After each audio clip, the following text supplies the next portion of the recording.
जय हिंद दोस्तों, स्वागत है आपके अपने यूट्यूब चैनल में। मध्य प्रदेश के अति महत्वपूर्ण प्रश्नों का ये मॉक टेस्ट का सेट नंबर 1 है। आपका बिल्कुल समय बर्बाद नहीं करेंगे। पेन कॉपी हाथ में लेकर बैठिएगा, जितना स्कोर हो आप कमेंट सेक्शन में बताइएगा। पहला प्रश्न आपके सामने है। 8 मार्च 2022 को जो है जोधैया बाई को नारी शक्ति सम्मान से सम्मानित किया गया और इनकी पेंटिंग को इटली में भी प्रदर्शित किया गया। आपको बताना है किस जनजातीय चित्रकला से संबंध रखती है। याद रखिएगा, बैगा चित्रकला संबंधित है, उमरिया से संबंधित है। उमरिया में एक जगह पड़ता है लोढ़ा, लोढ़ा से संबंध रखती हैं जोधैया बाई। जनजाति महिला चित्रकला जो जनजाति जो किसी क्षेत्र में महिलाएं अगर आगे रहती हैं तो उनसे क्वेश्चन बनता ही है, क्योंकि आपको दुर्गाबाई व्याम के बारे में भी क्वेश्चन पूछ चुका है एमपीपीएससी, जो कि पद्मश्री इन्हें मिला हुआ था और गोंडी चित्रकला से संबंध रखती हैं। इससे पहले भूरी बाई के बारे में पूछा जा चुका है, जो कि पिथौरा चित्रकला से संबंधित रखती हैं, भीली जनजाति से संबंध रखती हैं। और इससे भी क्वेश्चन बन चुका है। तो ये क्वेश्चन आपके आने वाले एग्जाम के लिए मैं समझता हूँ कि ये छपने वाला क्वेश्चन है, बहुत इंपॉर्टेंट क्वेश्चन है। भूरी बाई के बारे में मैंने बताया, पिथौरा चित्रकला से संबंधित रखती हैं। पिथौरा चित्रकला के एक बहुत फेमस कलाकार और हैं पेमा फाल्या। इनका हाल ही में निधन हुआ है 2020 में, तो ये भी काफ़ी इंपॉर्टेंट हो जाता है। पिथौरा चित्रकला के कलाकार को लिखंदरा बोलते हैं, ये बात भी याद रखिएगा, लिखंदरा बोलते हैं। चलिए, इस प्रश्न का उत्तर हो जाएगा बैगा चित्रकला उमरिया। अगला प्रश्न देखते हैं। अच्छा, बैगा चक के बारे में मैं आपको बता दूं, बैगा चक में 92 गांव आते हैं, 92 गांव आते हैं, जिसमें से 89 डिंडौरी में आते हैं और 3 गांव मंडला में आते हैं। याद रखिएगा, ठीक है, तो काफ़ी इंपॉर्टेंट हो जाता है। चलिए अगला प्रश्न देखते हैं। अगला प्रश्न है आपका, मध्य प्रदेश की पहली क्रिकेट प्रतियोगिता कौन सी है। डेली शील्ड क्रिकेट प्रतियोगिता मध्य प्रदेश की पहली क्रिकेट प्रतियोगिता है, ये बात याद रखिएगा। लेकिन 1934 से जब रणजी ट्रॉफी के मैचेस शुरू हुए थे तो डेली शील्ड क्रिकेट प्रतियोगिता को बंद कर दिया गया। तो याद रखिएगा, रणजी ट्रॉफी इस बार मध्य प्रदेश ने जीता हुआ है। इसके बारे में मैं एक शॉर्ट वीडियो लाऊंगा, जिसको आप देख लीजिएगा। तो रणजी ट्रॉफी के जो है बहुत महत्वपूर्ण हो जाता है, तो आपके लिए बहुत इंपॉर्टेंट वीडियो होने वाला है। इसमें तो आप इतना जान लीजिए कि रणजी ट्रॉफी इस बार मध्य प्रदेश ने जीता हुआ है। पारसी क्रिकेट क्लब की बात करते हैं। पारसी क्रिकेट क्लब याद रखिएगा, ये मध्य प्रदेश का पहला क्रिकेट क्लब था, ठीक है। और होलकर क्रिकेट जो है एसोसिएशन जो है इसको इसको ही वर्तमान में MPC Madhya Pradesh cricket association बना दिया गया है। होलकर क्रिकेट क्रिकेट क्लब जो खोला गया था 1941 में, तो इसी को होलकर क्रिकेट क्लब को ही मध्य प्रदेश क्रिकेट एसोसिएशन बना दिया गया है, जो कि इंदौर में ही है। याद रखिएगा, काफ़ी इंपॉर्टेंट है। लेकिन एसोसिएशन अलग होता है, एकेडमी अलग होती है। तो मध्य प्रदेश की क्रिकेट एकेडमी शिवपुरी में है। याद रखिएगा, मध्य प्रदेश की क्रिकेट एकेडमी शिवपुरी में है, 2016 में स्थापित करी गई थी। तो ये बात भी काफ़ी इंपॉर्टेंट हो जाती है। और राष्ट्रीय राष्ट्रीय महिला क्रिकेट एकेडमी भी शिवपुरी में प्रस्तावित है, ये बात भी याद रखिएगा। अंतर्राष्ट्रीय स्तर का फुटबॉल स्टेडियम आपका छिंदवाड़ा में प्रस्तावित है, ये बात भी याद रखिएगा। काफ़ी इंपॉर्टेंट क्वेश्चन है ये, ठीक है। बहुत इंपॉर्टेंट क्वेश्चन आपके साथ डिस्कस किया जा रहा है। आपको अगर हमारा प्रयास अच्छा लग रहा हो, आप इस वीडियो में इस चैनल पर नए हैं तो आप चैनल को सब्सक्राइब जरूर कर लीजिएगा। चलिए अगला प्रश्न देखते हैं आपका। इस प्रश्न का तो उत्तर हो जाएगा आपका डेली शील्ड क्रिकेट प्रतियोगिता। चलिए अगला प्रश्न देखते हैं। अगला प्रश्न है, एक भारतीय आत्मा के नाम से माखनलाल चतुर्वेदी प्रसिद्ध हैं। यही क्वेश्चन अपने आप में एक क्वेश्चन है कि एक भारतीय आत्मा किसे कहा जाता है। माखनलाल चतुर्वेदी जी को कहा जाता है। इन्होंने बिलासपुर जेल से कौन सी प्रसिद्ध किताब लिखी थी। याद रखिएगा, पुष्प की अभिलाषा इन्होंने बिलासपुर जेल से लिखी थी। और इन्हीं की एक रचना थी हिम तरंगिणी। इसके लिए इन्हें 1955 में जो है याद रखिएगा साहित्य अकेडमी पुरस्कार भी मिल चुका है। तो ये बात भी काफ़ी इंपॉर्टेंट हो जाती है। इनको जो है माखनलाल चतुर्वेदी जी को 1963 में पद्म भूषण से सम्मानित किया गया था। तो ये बात भी याद रखिएगा। औरत जात एक किताब दिख रही है, औरत जात के बारे में भी जान लीजिए। औरत जात किताब को लिखा था मुल्ला रामू जी ने। मुल्ला रामू जी ने औरत जात किताब को लिखा हुआ था और इन्हें गुलाबी उर्दू का जन्मदाता कहा जाता है। मुल्ला रामू जी को बहुत इंपॉर्टेंट क्वेश्चन है। जो एक्स्ट्रा बता रहा हूँ उसको आप अपनी कॉपी में नोट करते चलिएगा, जो आपकी परीक्षा में सीधे आपके डायरेक्ट क्वेश्चन आने आने वाले हैं, ठीक है। दुष्यंत कुमार पांडुलिपि संग्रहालय की बात करते हैं। दुष्यंत कुमार पांडुलिपि संग्रहालय आपको भोपाल में देखने के लिए मिल जाएगा। बहुत इंपॉर्टेंट क्वेश्चन है, ठीक है। और भोपाल के बारे में याद रखिएगा, भोपाल वही शहर है जहाँ पर कचड़े से विद्युत उत्पादन करने का पहला संयंत्र भी लगा हुआ है। जबलपुर के बारे में देखते हैं। यहाँ पर जो है वाईफाई से संचालित रेलवे फाटक है। और WCR वेस्टर्न सेंट्रल रेलवे का हेडक्वार्टर जबलपुर में है, जिसको 2003 में इस्टेब्लिश किया गया था। पूरी तरह से विद्युतीकृत हो गया है WCR, तो ये बात भी आप याद रखिएगा, ठीक है। और और क्या याद रख सकते हैं, किड्स फ्रेंडली वैक्सीनेशन सेंटर भी जबलपुर में अभी हाल ही में स्थापित किया गया था। और इंदौर के बारे में याद रख लीजिएगा। इंदौर में आपको कांच मंदिर देखने के लिए मिल जाएगा। कांच मंदिर इंदौर में देखने के लिए मिल जाएगा, जो कि जैन धर्म से संबंधित है। राजवाड़ा पैलेस, लाल बाग पैलेस, बड़े गणपति, ठीक है, खजराना गणेश जी का मंदिर भी इंदौर में आपको देखने के लिए मिल जाएगा। काफ़ी इंपॉर्टेंट है। इंदौर के बारे में अलग से एक वीडियो बनाया जाएगा, उसको आप देखिएगा। और और ग्वालियर के बारे में आप जान लीजिए, तानसेन का मकबरा आपको ग्वालियर में मिल जाएगा, गुजरी महल मिल जाएगा, स्वर्ण रेखा नाला प्रोजेक्ट, एक बहुत इंपॉर्टेंट क्वेश्चन आपको बता रहा हूँ, स्वर्ण रेखा नाला प्रोजेक्ट भी ग्वालियर में चल रहा है, सीधा क्वेश्चन आपको छपेगा, ठीक है। कर्ण महल भी, एक कर्ण महल ग्वालियर के किले में है, याद रखिएगा, कर्ण महल ग्वालियर में है, लेकिन कर्ण मंदिर अमरकंटक में है, दोनों कन्फ्यूजन होता है। कर्ण मंदिर ग्वालियर में है, सॉरी, कर्ण महल ग्वालियर में है, कर्ण मंदिर अमरकंटक में है। एक बार फिर से बोल देता हूँ, कर्ण कर्ण महल ग्वालियर में है, जबकि कर्ण मंदिर अमरकंटक में है, दोनों में कन्फ्यूजन नहीं होना चाहिए। चलिए, इस प्रश्न का तो उत्तर हो जाएगा आपका भोपाल। अगला प्रश्न देखते हैं, हिंगोट का मेला कहाँ लगता है। हिंगोट मेला आपको बहुत इंपॉर्टेंट क्वेश्चन है। हिंगोट मेला जो है गौतमपुरा इंदौर में लगता है, याद रखिएगा। छिंदवाड़ा में क्या लगता है, छिंदवाड़ा में गोटमार का मेला लगता है, रतनगढ़ माता का मेला लगता है, दतिया में और छतरपुर में लगता है जलबिहारी का मेला। काफ़ी इंपॉर्टेंट है, हर एग्जाम में एक नई क्वेश्चन आता रहता है इससे। मैंने मेले का सेपरेट वीडियो बनाया है, आपने अगर नहीं देखा तो उसको जरूर देखिए, और आप हमारे चैनल पर नए हैं तो आप सब्सक्राइब करके हमें सपोर्ट जरूर करिए। अगला मॉक टेस्ट जल्दी ही डाला जाएगा, अच्छे लेवल के क्वेश्चन रखे जाते हैं यहाँ पर। एक क्वेश्चन ये याद रखिएगा कि छावनी में विद्रोही सैनिकों ने हमारे जो अंग्रेजी सेना को उखाड़ फेंकने के लिए 1857 का जो है विद्रोह हुआ था, उसमें कहाँ के विद्रोही सैनिकों ने फिरंगियों की संचार व्यवस्था को ध्वस्त कर दिया था। याद रखिएगा, मुरार छावनी ग्वालियर से जो है 14 जून 1857 को जो है हमारे विद्रोही सैनिकों ने ब्रिटिश की जो संचार व्यवस्था थी उसको पूरा का पूरा ध्वस्त कर दिया था। ये क्वेश्चन सीधा आता है। हालांकि शुरुआत नीमच छावनी से हुई थी। मध्य प्रदेश में 1857 की क्रांति का शुरुआत 3 जून 1857 से नीमच से शुरू हुई थी। ये बात भी आप याद रखेंगे, नीमच छावनी से। नीमच के बारे में याद रखिए, नीमच को सीआरपीएफ की जन्मभूमि भी कहा जाता है। हृदय के आकार का जिला नीमच को ही बोला जाएगा, हृदय के आकार का जिला नीमच को बोला जाएगा। एल्कलाइट फैक्ट्री आपको नीमच में देखने के लिए मिल जाएगी। तो इतने सारे क्वेश्चन याद रखिएगा। और सबसे ज़्यादा किसी दूसरे राज्य से सीमा साझा करने वाला जो जिला है वो भी नीमच ही है। सबसे ज़्यादा क्षेत्रफल वाइज जो है सीमा साझा करता है वो नीमच ही है। तो ये बात भी याद रखिएगा, राजस्थान से करता है, 3 तरफ से राजस्थान से घिरा हुआ है। और जबकि ये अपने यहाँ जो है मंदसौर से सीमा बनाता है नीमच। तो ये बात भी याद रखिएगा। सिपाही बहादुर सरकार को जो है सीहोर में गठित किया गया था। इस बार पीएससी में पूछा हुआ क्वेश्चन है। अगला प्रश्न देखते हैं। इस प्रश्न से तो इतना ही क्वेश्चन बन पाएगा, ठीक है, सॉरी। अगला प्रश्न देखते हैं। अगला प्रश्न है, अनुसूचित जाति की संख्या किस जिले में सर्वाधिक पाई जाती है। अनुसूचित जाति की संख्या सर्वाधिक यहाँ पर जनसंख्या पूछी जा रही है तो धार में पाई जाती है, याद रखिएगा। धार में एसटी की मैक्सिमम जनसंख्या, जबकि एसटी में अगर परसेंटेज वाइज में पूछ देता है तो वो अलीराजपुर में है। और दोनों ही जनसंख्या, परसेंटेज और जनसंख्या में सबसे कम जनजाति संख्या जो है भिंड में पाई जाती है। तो ये तीनों क्वेश्चन आप याद रखिएगा। अगला प्रश्न देखते हैं। अगला प्रश्न आपका हो जाएगा उज्जैन दिख रहा है। उज्जैन के बारे में मैं कुछ बताना चाहूँगा। उज्जैन में आपको मंगलनाथ का मंदिर देखने के लिए मिल जाएगा, मंगलनाथ का मंदिर देखने के लिए मिल जाएगा। तो ये भी काफ़ी इंपॉर्टेंट क्वेश्चन हो जाता है। पृथ्वी का केंद्र बिंदु कहा जाता है मंगलनाथ मंदिर को, तो ये बात भी याद रखिएगा। कालियादेह पैलेस मिल जाएगा। छिपा शिल्प भैरवगढ़ भी उज्जैन का ही प्रसिद्ध है।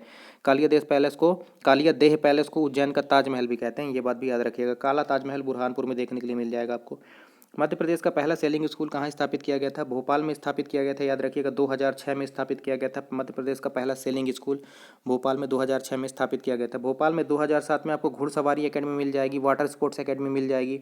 और मध्य प्रदेश की पुरुष हॉकी एकेडमी भी 2007 में भोपाल में ही देखने के लिए मिल जाएगी। लेकिन अगर आपसे पूछता है कि मध्य प्रदेश की पहली एकेडमी कौन सी थी, तो महिला हॉकी एकेडमी थी, 2006 में जो है ग्वालियर में स्थापित की गई थी। तो ये बात भी आप याद रखिएगा। 2013 में आपको एक और क्वेश्चन याद रखना है। 2013 में जबलपुर में तीरंदाजी एकेडमी स्थापित की गई थी। वेट लिफ्टिंग एकेडमी भी आपको जबलपुर में देखने के लिए मिलेगी, वेट लिफ्टिंग एकेडमी। और बोलो ड्रम भी आपको जबलपुर में देखने के लिए मिलेगा। बोलो ड्रम मतलब साइकिल, जिसमें साइकिल की रेस होती है उसे बोलो ड्रम कहते हैं, तो वो भी आपको जबलपुर में देखने के लिए मिल जाएगा। इस प्रश्न का उत्तर हो जाएगा भोपाल 2006। अगला प्रश्न है, गुलाब चड्डा कप का संबंध किस खेल से है। गुलाब चड्डा कप का संबंध आपको सीधा सीधा क्वेश्चन याद रखना है कि बैडमिंटन से संबंधित है गुलाब चड्डा कप।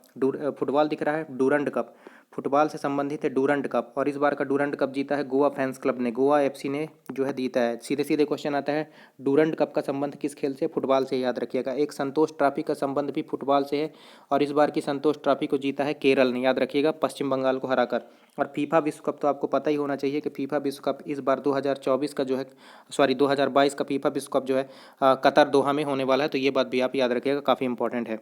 और क्या बताया जा सकता है इसमें आपको? चेस ओलंपियाड आपको बताया जा सकता है। चेस ओलंपियाड इस बार 44वें नंबर का है और चेन्नई में हो रहा है। पहले ये रूस में होने वाला था, लेकिन रूस यूक्रेन संघर्ष के कारण ये चेन्नई ट्रांसफ़र कर दिया गया। 44वें नंबर का है, पहली बार भारत में हो रहा है, इसलिए बहुत इंपॉर्टेंट है। चेस ओलंपियाड याद रखिएगा, इसका शुभंकर थम्बी है, तो ये बात भी याद रखिएगा। अभी बर्मिंघम में कॉमनवेल्थ गेम्स चल रहे हैं और उसमें बहुत सारे हमने पदक जीत लिए हैं। 5 गोल्ड मेडल हमने जीत लिए हैं। पहला गोल्ड मेडल हमारे लिए मीराबाई चानू ने जीता, तो ये बात भी काफ़ी इंपॉर्टेंट हो जाती है। ठीक है। और चेस से आपको याद रखना है विश्वनाथन आनंद, चेस से ही संबंधित है विश्वनाथन आनंद। और इन्हें पहला राजीव गांधी खेल रत्न पुरस्कार भी दिया गया था। और इनकी एक बुक का नाम आपको याद रखना है, माइंड मास्टर इनकी बुक का नाम है। इस बार जो है अब राजीव गांधी खेल रत्न पुरस्कार का नया नाम हो गया है मेजर ध्यानचंद्र खेल रत्न पुरस्कार। इस बार 12 लोगों को मिला है, याद रखिएगा। इसकी राशि 25 लाख रुपये कर दी गई है। सॉरी, थोड़ा सर्दी है इसलिए थोड़ा सा एडजस्ट करिएगा। अगला क्वेश्चन देखते हैं। अगला क्वेश्चन भी बहुत इंपॉर्टेंट है। दर्शान वर्तमान में किस स्थान का नाम है? तो ये क्वेश्चन बताने से पहले मैं आपको बोलूँगा कि आप हमें सपोर्ट करके सब्सक्राइब कर सकते हैं चैनल, जो आपको बहुत अच्छा कंटेंट मिलने वाला है यहाँ पर। चलिए क्वेश्चन देखते हैं। दर्शान वर्तमान में किस संस्थान से संबंधित है, सॉरी किस स्थान से संबंधित है? दर्शान याद रखिएगा पुराना नाम है विदिशा का। विदिशा का पुराना नाम दर्शान मिलता है अपने को। दमोह का पुराना नाम तुंडीकेट मिलता है। तुंडीकेट मैं लिख के दे देता हूँ, तुंडीकेर या तुंडीकेट दोनों मिलता है। तुंडीकेर या तुंडीकेट दोनों मिलता है दमोह का नाम। ठीक है। शिवपुरी का नाम याद रखना नलपुर, शिवपुरी का नाम मिलता है। खजुराहो को जो है चेदी बोला जाता था उस टाइम पे, चेदी। खजुराहो में एक कंदरिया महादेव मंदिर है, याद रखिएगा कंदरिया महादेव मंदिर, जिसको जो है विद्याधर ने बनवाया था। विद्याधर वही शासक है जिसने गजनबी को हराया था, और इस बार एमपीपीएससी में पूछा हुआ क्वेश्चन है। और खजुराहो को 1986 में जो है यूनेस्को की वर्ल्ड हेरिटेज साइट में लिया गया था। जबकि सांची, सांची को काकनाट बोर्ड बोला जाता था पहले, काकनाट बोर्ड बोला जाता था पहले सांची को। और सांची को जो है 1989 में यूनेस्को में शामिल किया गया, ये बात भी आप याद रखिएगा। और 2003 में भीमबेटका को शामिल किया गया था यूनेस्को में। तो ये काफ़ी इंपॉर्टेंट क्वेश्चंस हो जाते हैं और सारे के सारे बहुत इंपॉर्टेंट क्वेश्चंस हैं। और खजुराहो की बात करते हैं। खजुराहो में जो है कंदरिया महादेव का मंदिर ही स्पेशली जो है यूनेस्को में शामिल किया गया है। और कंदरिया महादेव के मंदिर पश्चिमी समूह के मंदिर हैं, ये बात भी याद रखिएगा। यहाँ पर चित्रगुप्त का मंदिर है, लक्ष्मण मंदिर भी मिलेगा। चित्रगुप्त का मंदिर खजुराहो में जो है ये सूर्य को समर्पित है, और लक्ष्मण मंदिर जो है विष्णु को समर्पित है। यशोमर्मन ने बनवाया था, ये बात भी याद रखिएगा। चलिए अगला प्रश्न देखते हैं। और एक बात और बता दूं, इसमें जो है पूर्वी समूह के मंदिर जो है होते हैं, विदिशा के पूर्वी समूह के मंदिर जैन धर्म को संबंधित हैं, ये बात भी याद रखिएगा। उत्तरी समूह का कोई मंदिर नहीं मिलता खजुराहो में, ये बात भी याद रखिएगा। अगला प्रश्न देखते हैं।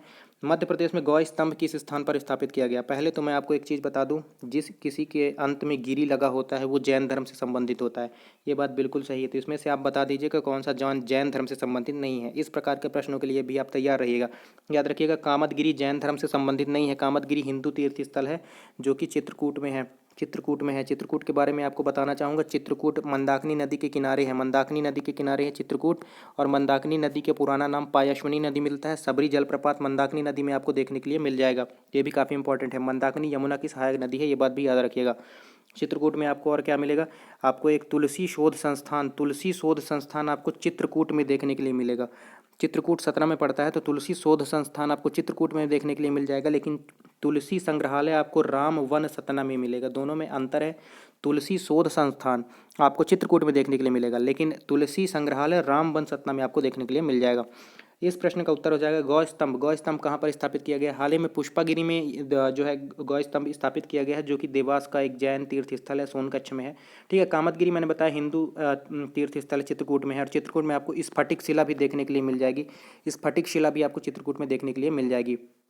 सोनागिरी दतिया है, याद रखिएगा, सोने के दांत हम लगाते हैं, तो सोनागिरी दतिया है, जैन तीर्थ स्थल है। और गुम्मटगिरी इंदौर में है, ये बात भी आप याद रखिएगा।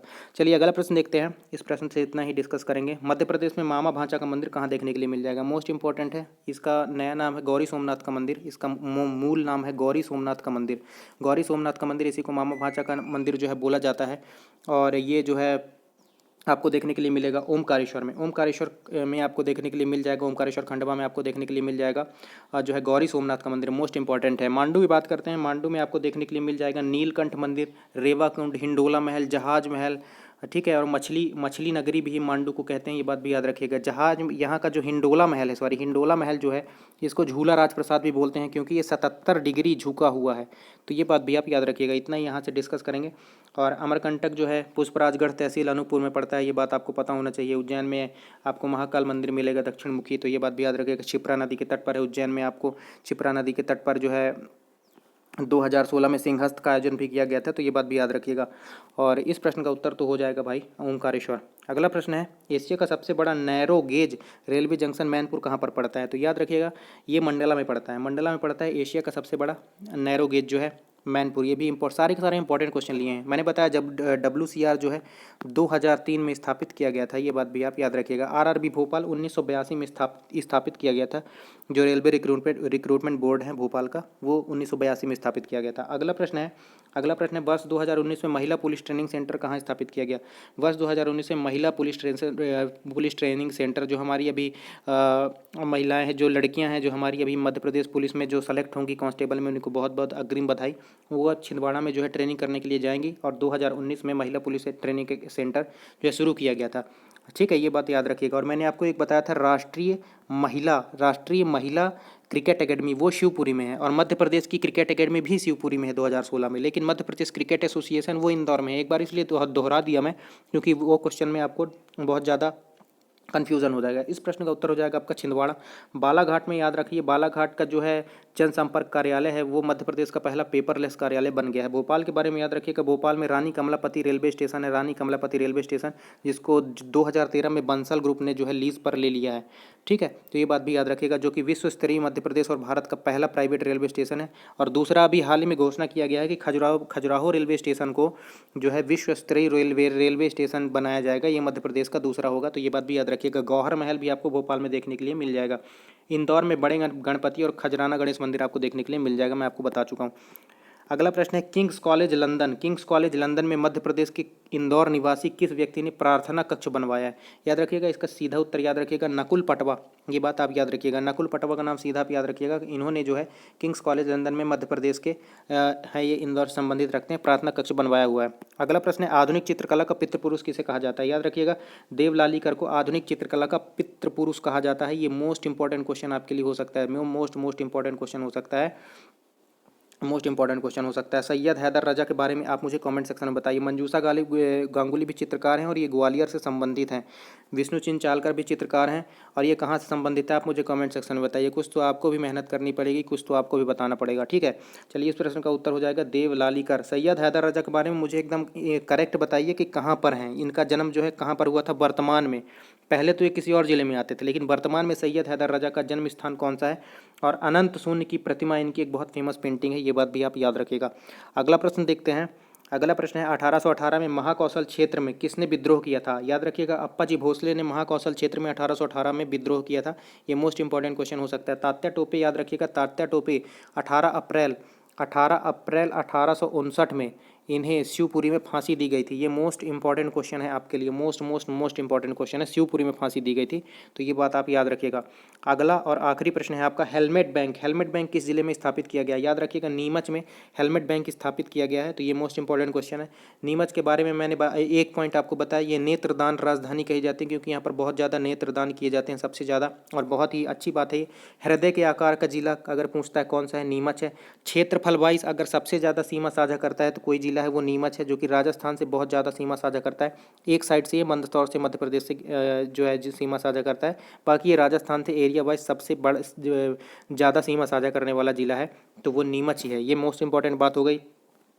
नीमच में एल्केलाइट फैक्ट्री है, मैंने बताया था, और ये किस मंत्रालय ने स्थापित की थी? इसमें आप कंफ्यूज हो सकते हैं, तो वित्त मंत्रालय ने स्थापित की थी एल्केलाइट फैक्ट्री नीमच में। किस वर्ष स्थापित की थी ये मुझे कमेंट सेक्शन में बताइए। वित्त मंत्रालय ने एल्केलाइट नीमच फैक्ट्री स्थापित की थी। इसके अलावा सिक्योरिटी पेपर मिल्स जो कि होशंगाबाद में है, और नोट प्रिंटिंग प्रेस जो कि देवास में है, ये भी वित्त मंत्रालय ने ही जो है स्थापित की हुई है, तो ये बात भी आप याद रखिएगा। और क्या बताया जा सकता है आपको? तो अभी तो मुझे इसके लिए इतने ही क्वेश्चंस जो है याद आ रहे हैं। आई होप आपको वीडियो समझ में आया होगा। उमरिया में आपको बांधवगढ़ नेशनल पार्क मिल जाएगा, बांधवगढ़ नेशनल पार्क आपको उमरिया में मिल जाएगा, जहाँ पर बाघों का सबसे ज़्यादा घनत्व है, और इसी घनत्व के आधार पर इसकी तुलना रणथंभौर नेशनल पार्क से की जाती है, जो कि राजस्थान का है। बांधवगढ़ में आपको शेषशाही तालाब भी मिल जाएगा। ठीक है, ये बात भी याद रखिएगा। चरण गंगा नदी बांधवगढ़ से ही बहती है, तो ये बात भी याद रखिएगा। बांधवगढ़ अभिलेख संस्कृत भाषा में मिला हुआ है, ये बात भी आप याद रख सकते हैं। तो जितना मुझे याद आया, प्रोजेक्ट टाइगर में भी ये शामिल है। किस वर्ष से प्रोजेक्ट टाइगर में शामिल किया गया बांधवगढ़ को, आप मुझे कमेंट सेक्शन में ज़रूर बताइएगा। ठीक है, आप लिखिएगा थोड़ा सा। चलिए, तो लास्ट में आपके लिए नोट है, यदि आपको हमारा प्रयास अच्छा लगा हो तो वीडियो को लाइक और चैनल को सब्सक्राइब करके हमें सपोर्ट जरूर कीजिएगा। मिलते हैं अगले वीडियो में, अगले मॉक टेस्ट में। इसके बाद मैं जस्ट एक शॉर्ट वीडियो डालूंगा जो कि मंदिरों से रिलेटेड होगा, जो कि हर एग्जाम में आपको बहुत परेशान करते हैं। लगभग हर मंदिर करवा दूंगा मैं आपको, 4-5 वीडियो में छोटे छोटे वीडियोस दूंगा, उसको आप याद कर लीजिएगा। पटवारी तक में तो आप एकदम मास्टर हो जाएंगे। टिप्स पर आपके बिल्कुल होने चाहिए सारे मंदिर, सारे फैक्ट। ठीक है, तो चलिए हमें सपोर्ट करिएगा सब्सक्राइब करके। मिलते हैं अगले वीडियो में, तब तक के लिए जय हिंद, जय भारत।